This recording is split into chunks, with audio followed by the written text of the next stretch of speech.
आइए चलते हैं अपने नेक्स्ट क्वेश्चन 9.11 की तरफ। What is green house effect? आपने ग्रीन हाउस इफेक्ट के बारे में बताना है कि ग्रीन हाउस इफेक्ट है क्या। वैसे तो हमने रेडिएशन के टॉपिक में ग्रीन हाउस इफेक्ट को डिटेल में पढ़ा है, लेकिन मैं आपको अभी भी थोड़ा सा बता दूं कि ये होता क्या है। कि ग्रीन हाउस इफेक्ट जो होता है ये एक्चुअली हीट ट्रैप कर रहा होता है। हीट ट्रैप किस तरह कर रहा होता है कि हम जिस जगह पे हम प्लांट्स को ग्रो करवा रहे होते हैं, हम उसके गिर्द ग्लास या फिर पॉलीथीन शीट्स लगाते हैं।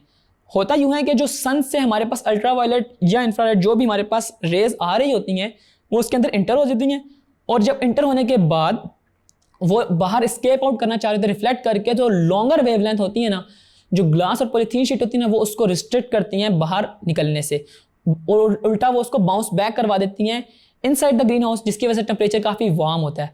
और टेम्परेचर वार्म होने की वजह से हमारे पास जो प्लांट्स की ग्रोथ है वो काफ़ी बेटर होती है। तो आपने यही बताना है कि इसके अंदर टेम्परेचर इंक्रीज हो जाता है जस्ट बिकॉज कि हम इसमें हीट को ट्रैप कर रहे होते हैं। ये है हमारे पास जो है ग्रीन हाउस इफेक्ट।